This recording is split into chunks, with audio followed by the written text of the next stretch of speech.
नमस्कार दोस्तों, सभी सरकारी कर्मचारी, राज्य कर्मचारी और ईपीएस 95 पेंशन धारकों के लिए इस वक्त की बहुत ही बड़ी और इम्पोर्टेंट खबरें निकलकर सामने आ चुकी है।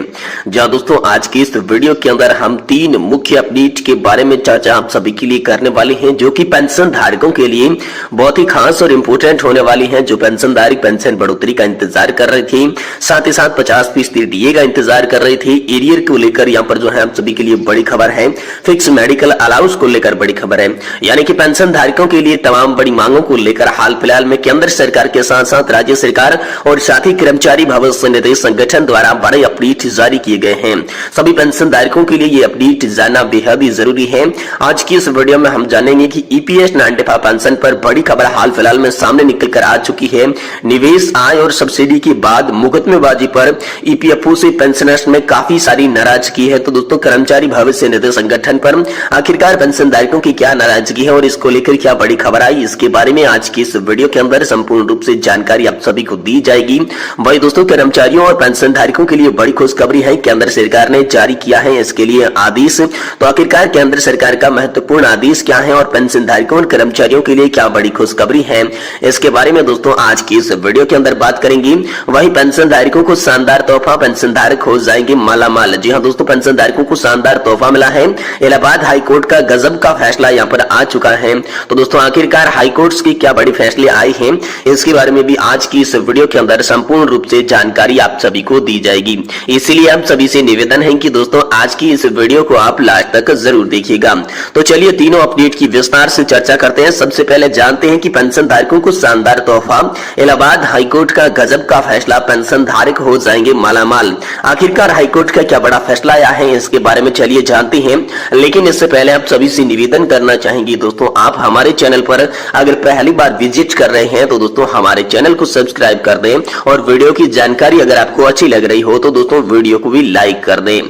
तो चलिए शुरुआत करते हैं। देखिए, इलाहाबाद हाईकोर्ट ने एक फैसले में कहा है कि पेंशन देना सरकार के आशीर्वाद या कृपा के ऊपर अवलंबित नहीं है, बल्कि ये पेंशन भोगियों का संवैधानिक अधिकार है। इसे देने से इनकार नहीं किया जा सकता। ये फैसला जज प्रकाश पांड्या ने दिया। तो क्या था दोस्तों पूरा मामला, चलिए आपको विस्तार से बताते हैं। देखिए दोस्तों, पेंशन को लेकर पूरा मामला था। याची छाया के पति नगर निगम में सफाई कर्मचारी थे, जिन्हें रिटायरमेंट बेनिफिट और पेंशन का लाभ नहीं मिला था। लंबे समय से इंतजार के बाद पता चला कि नगर निगम ने जानबूझकर इसका भुगतान नहीं किया है। इसके बाद याची ने रिटायरमेंट बेनिफिट और पेंशन पाने के लिए इलाहाबाद हाईकोर्ट में याचिका डाली थी। तो दोस्तों, इलाहाबाद हाईकोर्ट का आखिर क्या फैसला आया? तो दोस्तों, इलाहाबाद हाईकोर्ट ने जब इस केस को सुना तब नगर निगम को फटकार लगाई और कहा कि कर्मचारी को पेंशन देना उनकी लंबी सेवा का पुरस्कार नहीं है, बल्कि यह सरकार का बाध्यकृत कर्तव्य है। कर्मचारी अपने अधिकार के तौर पर इसका दावा कर सकता है और यह उनका मौलिक अधिकार है। तो दोस्तों, हाईकोर्ट ने नगर निगम को इसके बारे में फटकार लगाई और पूछा कि दिसंबर 2023 तक ऐसे कितने कर्मचारी हैं जिनको सेवानिवृत्ति लाभ यानी कि बेनिफिट का भुगतान नहीं किया गया है। हाईकोर्ट ने कहा कि बहुत सारे केस हाईकोर्ट में लंबित हैं जिनको भुगतान किए जाने की जरूरत है। हाईकोर्ट ने लंबित याचिकाओं का उल्लेख करते हुए जानकारी मांगी कि नगर निगम सेवानिवृत्ति लाभ प्रदान करने के लिए क्या कार्यवाही करेगा। साथ ही सुप्रीम कोर्ट के फैसले का भी इसमें हवाला दिया।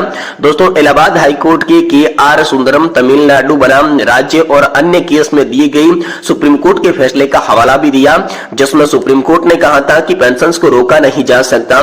पेंशन भोगी पेंशन से ही अपनी आजीविका चलाते हैं। ऐसे में रिटायरमेंट बेनिफिट और पेंशन को रोकना गैर कानूनी माना जाता है। तो इलाहाबाद हाईकोर्ट ने इससे पहले भी इस पर बड़ा फैसला दिया था। इलाहाबाद हाईकोर्ट ने इससे पहले इस तरह के फैसले दिए थे। एक बड़े फैसले में कोर्ट ने कहा था कि पेंशन और ग्रेजुएटी कर्मचारी का मूल्यवान अधिकार है, ये सरकार द्वारा दिए जाने वाले उपहार नहीं है। कोर्ट ने कहा था कि यदि पेंशन और ग्रेजुएटी भुगतान में अनावश्यक देरी होती है तो कर्मचारी का भुगतान ब्याज पाने का भी अधिकार है। साथ ही दोस्तों, हिमाचल हाईकोर्ट ने भी इसको लेकर बड़ा फैसला दिया था। हिमाचल हाईकोर्ट ने पेंशन अदायगी में देरी तथा विभाग और कर्मचारी अधिकारियों को ब्याज वसूली करने और पेंशन भोगियों को देने की वकालत की थी। कोर्ट ने अपने नियम में स्पष्ट कर दिया था कि ब्याज की राशि दोषी अधिकारियों से वसूली जाए। कोर्ट ने अपने निर्णय में कहा था कि रिटायरमेंट लाभों से भुगतान में देरी होने से कर्मचारी ब्याज का हकदार हो जाता है। साथ ही बॉम्बे हाईकोर्ट भी दे चुकी है इस तरह का बड़ा फैसला। जी दोस्तों, पेंशन को लेकर बॉम्बे हाईकोर्ट ने भी कहा था कि पेंशन एक मूलभूत अधिकार है और रिटायरमेंट कर्मचारियों को इसके भुगतान से वंचित नहीं किया जा सकता। पेंशन द्वारा पेंशन भोगी अपने और अपने परिवार की ही आजीविका चलाते हैं, इसीलिए इनको देने से इनकार नहीं किया जा सकता। और इसी को लेकर छत्तीसगढ़ हाईकोर्ट ने भी बड़ा यहाँ पर तोहफा दिया है।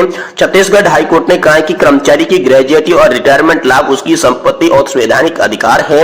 इसके भुगतान में देरी पर वर्तमान बाजार दर के साथ ब्याज के साथ कर्मचारी और पेंशन भोगियों को इसका भुगतान किया जाना चाहिए। साथ ही दोस्तों अलग अलग कोर्ट द्वारा दिए गए सारे फैसले कर्मचारी और पेंशन धारकों के हित में आते हैं। इन सारे फैसलों से ये पता चलता है कि कर्मचारी जब भी सेवा से रिटायर्ड होता है तो सेवा का फल उनको पेंशन और रिटायरमेंट बेनिफिट के रूप में मिलना चाहिए। इनको देने से इनकार नहीं किया जा सकता। किसी विकट समय में भी पेंशन को रोका नहीं जा सकता। वही दोस्तों 1 जनवरी 2004 के बाद भर्ती लोगों को मिले पुरानी पेंशन योजना का लाभ। जी दोस्तों इस तरह के आदेश में साफ पता चलता है कि पेंशन सभी का हक है। 1 जनवरी 2004 के बाद जो भर्ती हुए हैं उनको भी पेंशन मिलना चाहिए। पेंशन में उनको वंचित नहीं किया जा सकता। आपको बता दूं कि 1 जनवरी 2004 के बाद भर्ती कर्मचारियों को पुरानी पेंशन योजना की जगह दी जाती है नई पेंशन योजना। ऐसे में नाम मात्र की पेंशन मिलती है जिससे कि कर्मचारियों का गुजारा नहीं हो पाता और इसके लिए दोस्तों ओपीएस की गुहार लगा रहे हैं। साथ ही दोस्तों ईपीएस 95 पेंशन को लेकर हाल फिलहाल में बड़ी खबर आ रही है। निवेश आय और सब्सिडी के साथ साथ मुकदमेबाजी पर ईपीएफओ से पेंशनर्स में काफी सारी नाराजगी है। जहां दोस्तों योजना की गलतफहमियों और मुकदमेबाजी के कारण होने वाले विवादों को देखते हुए इस योजना को वार्षिक योजना के रूप में परिवर्तन करना चाहिए, ऐसा अपडेट सामने आ रहा है। जहां दोस्तों कर्मचारी भविष्य निधि संगठन के सदस्यों का दर्द कम नहीं हो रहा है। ईपीएफओ पर लगातार सवाल उठाए जा रही हैं। पेंशनर्स रामकृष्ण पिल्लाई ने सोशल मीडिया पर एक पोस्ट शेयर किया जिसमें दावा किया गया था कि ईपीएस 95 पेंशनर्स मान्यताओं की तैयारी की गई है। उस तारीख से वास्तव में आधारित अधिकार है, विशेष रूप से जीवन प्रत्याशा पर पुनर्निर्मित आवश्यकता है। पेंशन का भुगतान ईपीएस निवेश में उन्नत आय, मूल राशि और सदस्यों द्वारा कॉर्पस सब्सिडी को मिलाकर किया जाता है। उस प्रक्रिया में कुछ लोगों की दूसरों की तुलना में अधिक लाभ होता है। विशेष रूप से जो लंबे समय तक जीवित रहते हैं उन्हें पूर्ण रूप से अधिक लाभ होता है। इसलिए मौजूद मामला एक अपवाद है। इसमें बकाया राशि यदि कोई हो तो शुद्ध आउटफ्लो के बारे में उल्लेख नहीं है। प्रत्येक लाभार्थी को अपने शुद्ध आउटफ्लो और अपनी अपेक्षित जीवन प्रत्याशा को ध्यान में रखते हुए बढ़ी हुई पेंशन का लाभ के लिए मांगी गई राशि जमा करने का मन बनाना चाहिए। साथ ही ईपीएफओ द्वारा अपनाई गई पद्धति योजना जो है वो फिट नहीं है। जी दोस्तों लाभार्थियों को सूचित और निर्णय लेने में सक्षम करने के लिए यदि ईपीएफओ बकाया राशि को समायोजित करने के बाद मांग उठाता है तो ये बेहतर है। जहां तक आनुपातिक पेंशन का सवाल है, मौजूदा नियम ईपीएफओ द्वारा अपनाई गई पद्धति हाल फिलहाल में फिट नहीं बैठती है। और साथ ही योजना की गलतफहमी को लेकर भी बड़ी खबर है। जब दोस्तों 31/8/2014 तक ईपीएस में शामिल होने वाले सभी लोगों की मूल योजना द्वारा शासित किया जाता था, क्योंकि अधिसूचना संख्या संशोधन 609 की दिनांक 22/8/2014 में केवल 1/9/2014 से लागू होता है। योजना की गलतफहमी और मुकदमेबाजी के कारण होने वाले विवादों को देखते हुए इस योजना को वार्षिक रूप से परिवर्तन करना बेहतर समझा जाएगा। इसको लेकर दोस्तों बड़ी खबर आ रही है।